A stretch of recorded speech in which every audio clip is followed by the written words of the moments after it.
ការប្រគុំលេងបត់ហមរងមិញមានចាស់ទុំអើងកងចូលរួមការស្រីបងបានត្រឹមចោមើលអូនពីក្រៅរោងជ័យទឹកភ្នែកស្រក់ធ្លាក់ដល់ដីអាឡ័យសង្សារបងឈរយំពេល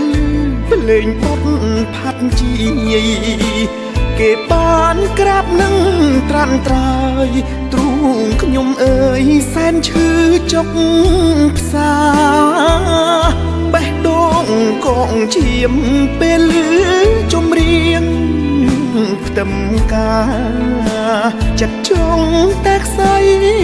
សង្ខារពេលស្នេហាបរាជ័យបងដេកក្អួតឈីពេលលឺចៅមហាឲ្យពសំលេងកងក្មួយបន្តបងប្អូនសាទរផ្ទះដៃហេតុអ្វីដាច់ចិត្តរៀបការចោលបងពីងស័យឬមួយស្នេហ៍យើងគ្មានន័យ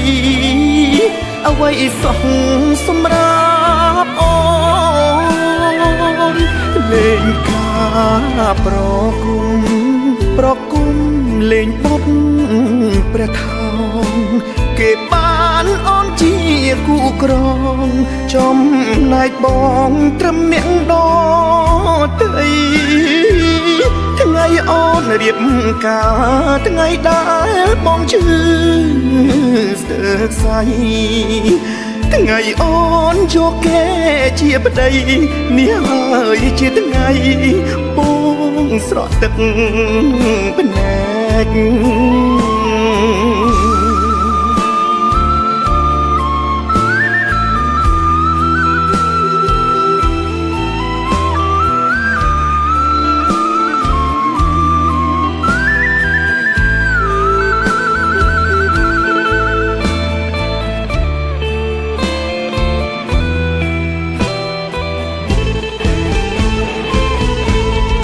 ដេកក្អួតឈី